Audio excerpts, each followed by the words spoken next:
All right, hi guys. We are live. We are back for the next episode, the third episode of what we're now calling Fitness and Fat Loss Secrets. So I'm excited. You guys have questions, and the big question that we're going to try to answer during these Facebook Live sessions is this: how do we lose weight while still feeling great without cheating by taking dangerous supplements, drugs, or doing surgeries that could really hurt us? And how do we sort through all the confusing information out there when it comes to how to eat and or exercise to lose weight? That's the big question, and this Fitness and Fat Loss Secrets Facebook Live session has the answers. That said, the format today, we're going to evolve the format a little bit. Can you tell them about the format we're going to do just a bit?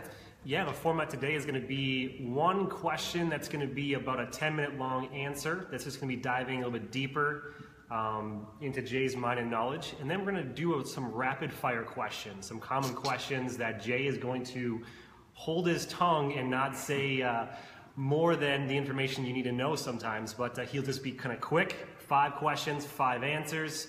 And what will probably happen from that, we're hoping, is you will be inspired to ask questions from those answers. So do that in the comments, whether live or later on when you're watching this video. Don't be shy, we will answer them later on, because if you have the question that pops up, it's going to be in somebody else's mind too. So for sure, let it get out.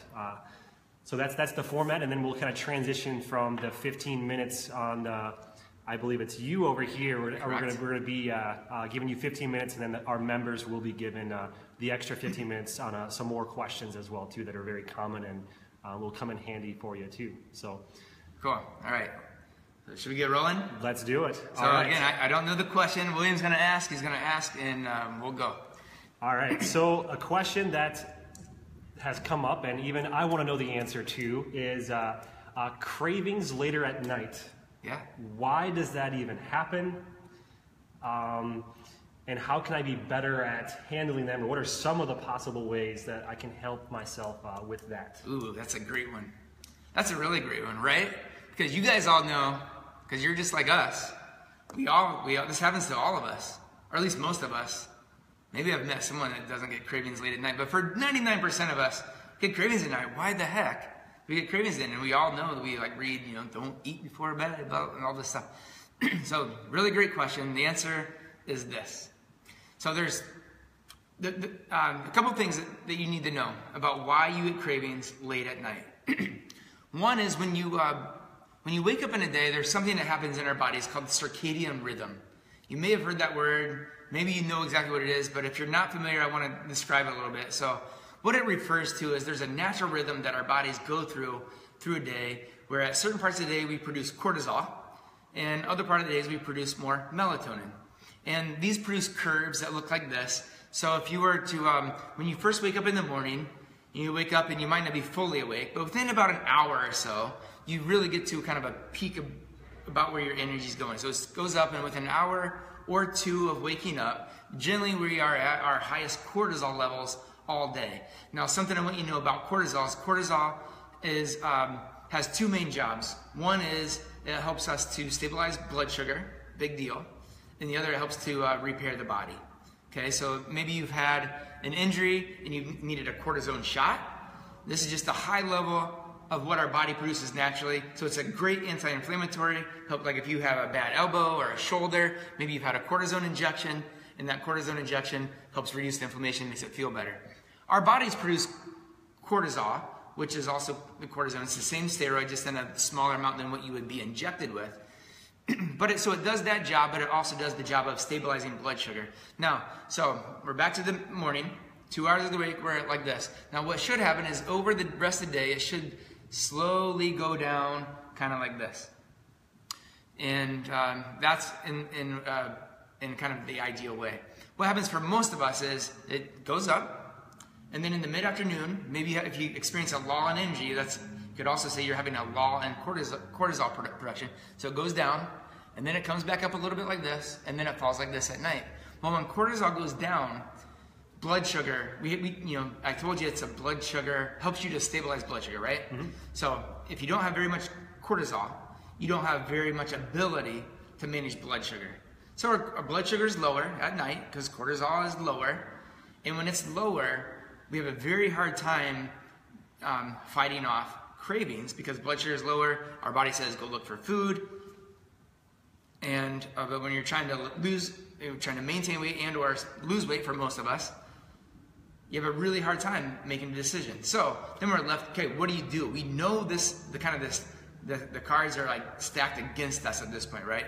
Cortisol levels are low. We know our blood sugar is going to be more unstable. So how do you deal with that, right? That's the next part of the question. How you deal with it is this. Almost always, when blood sugar is low, what your body actually needs, despite what it is you think you might need, is more protein and or more healthy fats, okay?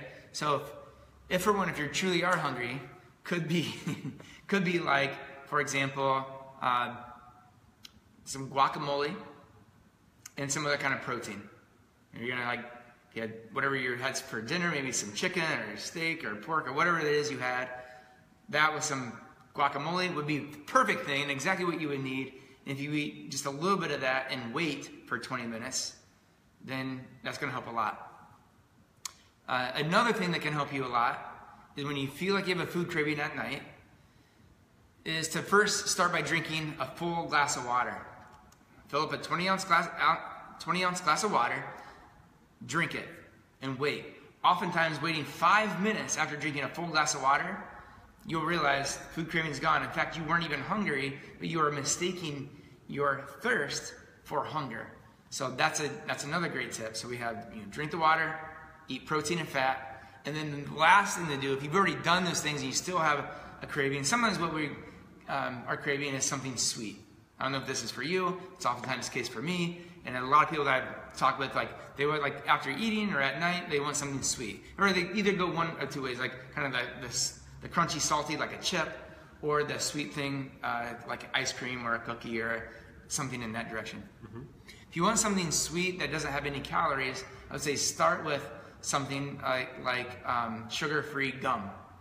And there's lots of cool flavors out there today for sugar-free gum.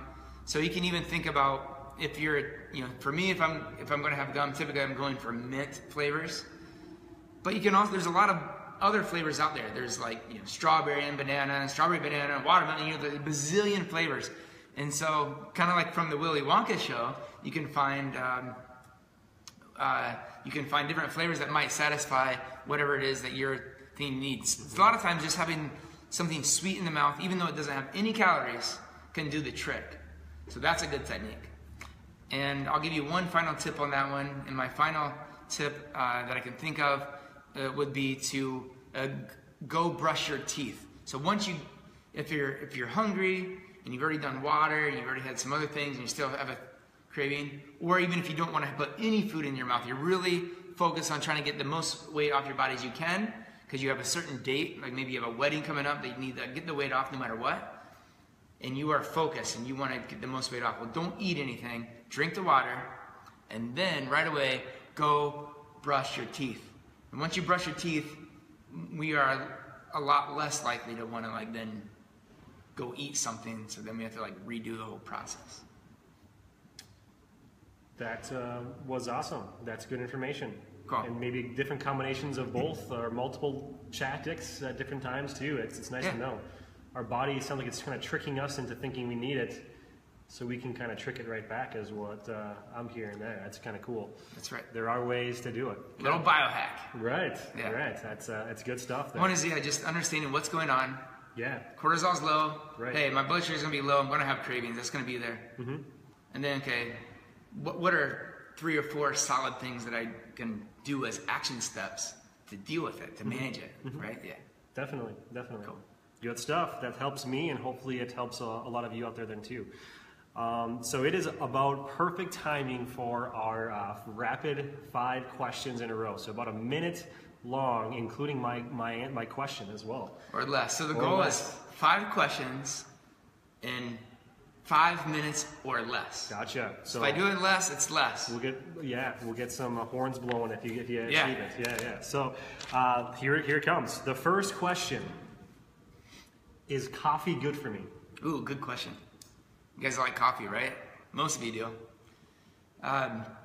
Is coffee good for you? The short answer is yes. Stick to 1 to 2 cups a day and you're good. Choose organic. Let's move on. I am proud of you for being able to answer that like that. All right. This is hard for me. Knowing what your mind knows. All right. Eating healthy is expensive. It's a belief I have. Another great question. It's something we all hear. And the answer is no, absolutely not. Eating healthy is not expensive. You can choose whole, real foods on the cheap. I grew up on a farm with no money, and we ate mostly whole foods. So growing some of your own foods, using some filler foods like potatoes or sweet potatoes, are really cheap. Rice, these are really cheap and also still very healthy. So you can fill in and still have great meals and eat on the cheap. I'll leave it at that. I know you have maybe an hour more to an answer to that one. Yes. So that's awesome to know, just right off the bat. All right, third question. Here we go. How big should my waist be? Ooh, great question. Can you grab the tape there? So the answer to this question, and then let's stand up quick. So to answer this question, what you want to do is take your height. And say if you are, like for me, I'm 5'10", so I'm 70 inches. So around the waist should be half or less than half. So you want to get a tape, bring it around your waist, and it should be half or less than half of your height. And that's how you know how big your waist should be. If it is, in fact, bigger than half your height, so for me, again, I'm 70 inches tall. If my waist is 35 inches or bigger, the CDC says you will have heart disease. You will have cardiovascular disease. So it's a really important one. So get a tape, measure it, know what it is, and if it's bigger than half of your height, you want to act on that quickly. And that's not like a percentage. I'd say 100% will. 100%, yeah. That's like, according to the CDC, they say if your waist is if it's bigger than half of your height, you will have cardiovascular disease, period. Gotcha. It's not maybe, it's not like you have a higher chance, depending on your family genetics, it's you will have cardiovascular disease. It might show up in diabetes, high blood pressure, one of the different ones. Okay. Yeah. That's good to know. All right. How do I know if I need to make diet and exercising more of a focus? How do I know if I need to make diet and exercise more of a focus? Yeah. Great question. So the answer to that question is, are you currently satisfied with where you are in terms of your fitness level and or like how your body looks? If you're not satisfied, then yes, you need to focus more on your exercise, more onto your eating. And if you don't know what to do, that's when you come in and see us. We'll help you out. Seek out a professional. Very good, quick answer again. All right, last question. Let's see if we can do it. We have it might happen. I am worried that if I work out, I will gain too much muscle. Ooh, another good question. So, if anybody out there has ever actually tried to gain muscle, you'll realize how difficult that actually is. It's actually harder to add muscle to your frame than it is for it to go away. So if you're out there right now and you're not strength training because you're worried you're going to bulk up, I would say put it to rest. Because I would wager money that if you tried to bulk up, you're going to have more difficult time than going the other way. So it's not a concern, not a worry at all. Lift and lift heavy. Lift as hard as you can for whatever the given rep range is that you're doing your workout in. And you have no fear. Bodybuilders work out generally somewhere between 2 and up to 6 hours per day to try to pack on muscle. Plus they, a whole bunch of dietary additions they have to make, eating lots of protein and just lots of calories, period. You have to eat a ton and work out a ton to actually bulk up. It's very difficult. very hard. And for most of us, we just don't have the time. We don't want to do that. We don't want to take the time. Plus, it's not in our genetics to do it. And so it's not a concern. Yeah. Interesting. That's a very common one that I've personally heard on the front end of meeting a lot of members, and it's interesting. Okay, cool. That was ding ding ding. We got it. I believe we 5 questions in under 5 minutes. Pretty much perfect there. So good to have done that. I actually enjoyed that. That was a lot of value quickly, and hopefully, if you have any questions that come from that, we can definitely dive into that more later on. So, and what will be our question for our members only here? Yeah, we got to make that transition, don't we? Yes, so we're we going to do. say goodbye to all you out there that aren't members. The question we'll be answering is a very common one, and it's eating and drinking before a workout. Like, what is ideal? Great question. And that's a really, really common one, and we're going to get Jay's mind on that for our members.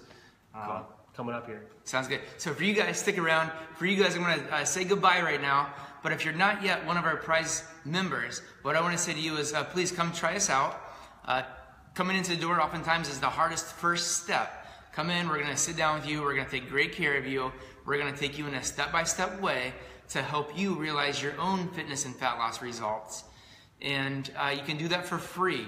Just below this video, for you guys over here, I will be posting a link so you guys can try 3 free afterburn workouts, absolutely free. All right, so check it out. I'm going to say goodbye to you guys. We'll talk soon, and we'll be answering your question here in a second.